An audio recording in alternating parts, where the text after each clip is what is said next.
Hey Buffs, welcome to episode 3 of BTV. I'm Xander O'Neill, and I am here at home due to the district's decision to remain in remote learning. The board previously decided on a hybrid in-person model on October 20th, only to revert their decision shortly thereafter. Reporter Marie Aljawari takes a look into that decision. We're talking about 1 out of 4 tests in Sedgwick County coming back positive. The day of the board meeting, the positive test rate for COVID-19 was above 20%. The district chose to keep secondary schools on remote. This follows other districts such as Derby, Mays, and Hayesville's secondary schools. Call it off because of the gating criteria and how high the percent positive test rate has become in Sedgwick County. So their discussion was over that, and the board voted to postpone school again until at least the end of this quarter. So we're looking at January. So of course, then we had to do we had to follow that decision. Since we are staying remote, a lot of the administration's plans have had to change yet again. But students shouldn't notice anything different. When the board made the decision for you not to come back, it wasn't really a big change on our part. Wichita's Board of Education thinks that going back to school in person will not be an option for a while.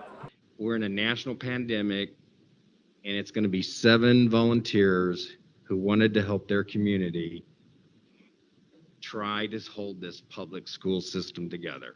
Even though we know what's going to happen for the next few months, the board will continue to look at COVID-19 numbers, and there will be a meeting held on the 11th of January. For BTV, this is Marie Aljawari.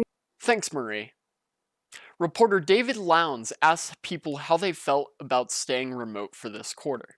I think they should have done it sooner. If they would have put us, like other schools, in remote, sooner, it would have helped the situation more instead of having to extend it, especially since they're rising. So I think it's a good decision, in all honesty. Students expressing themselves as the staying remote decision. I think they did this so that we don't really cause a problem with people, like spread it to like people who are weak to it, like our families, like older people and people with like lung problems and all that. In a few months, students are now comfortable and adjusted with the new online classes. I think it would be difficult for students and teachers either way. Online teachers and students really didn't get the knowledge given to them or the preparation that they needed to properly execute this.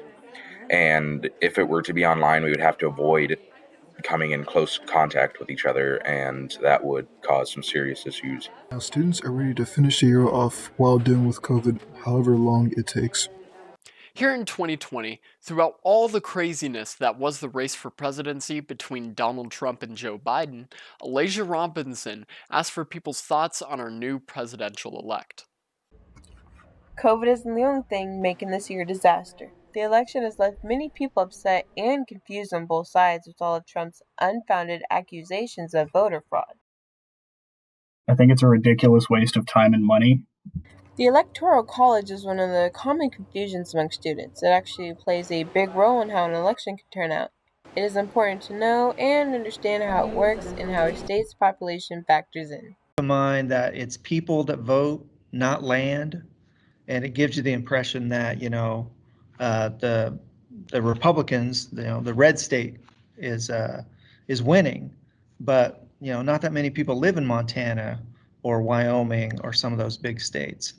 So you got to keep that in mind. The populated states are worth a lot in the Electoral College, but the less populated states are still worth something. The number of mail-in ballots increased dramatically with the COVID cases still rising. Many students decided to use that over the possible long lines and the risk of the virus. I opted for a mail-in ballot ahead of time so I didn't have to go and vote in person and, risk getting COVID. I wanted to lower my chances of getting it. I wanted to keep other people safe, like people in my household. So I did it in a more wise way. The complications with this election and the allegations of fraud is what took the final results so long compared to the previous elections. Actual paper ballots, so they got to be opened and processed and scanned into the system and all that. And most states don't even allow the counting to begin until election day when the polls are closed. So that was a big part of it.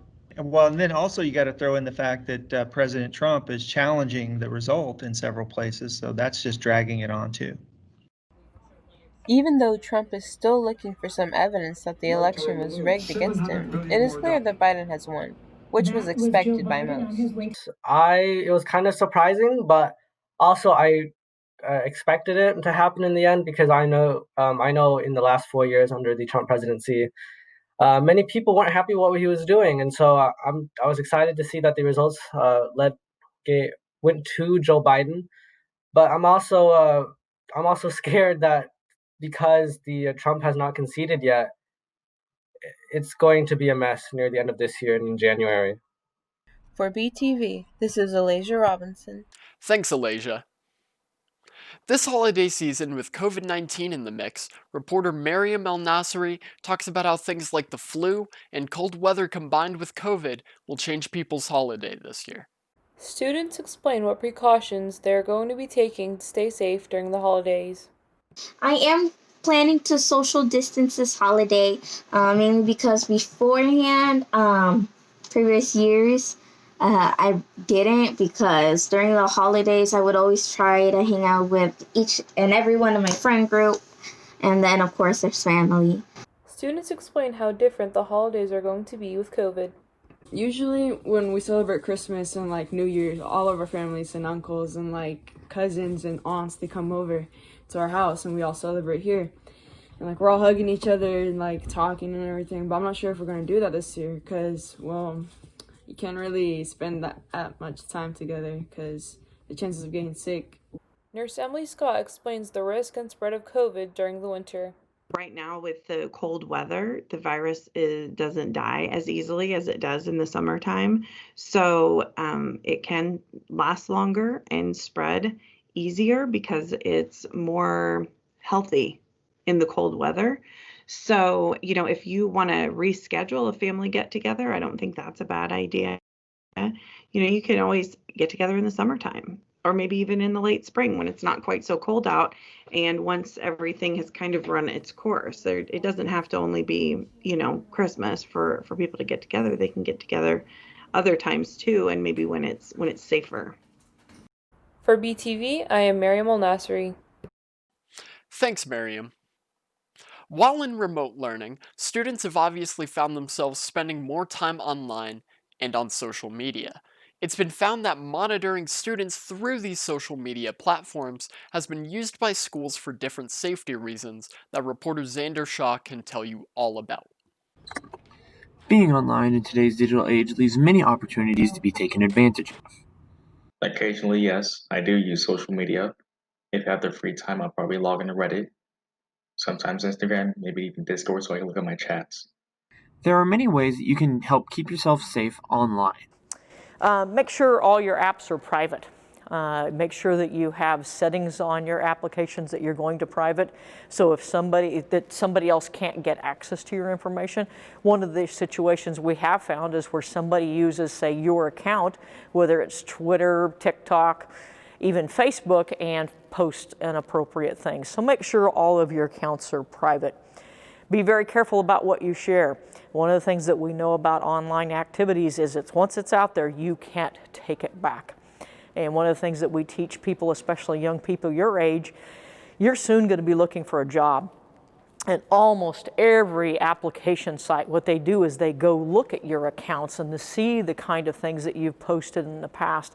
That's how they're going to judge your maturity. That's how you're going to judge your decision making.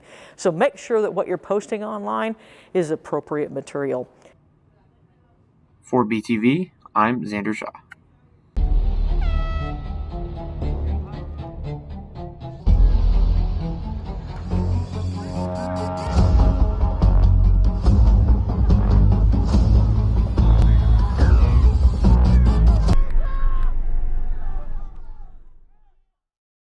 Similar to what we saw before the fall sports season, the district had to meet and decide the fate of winter sports this year.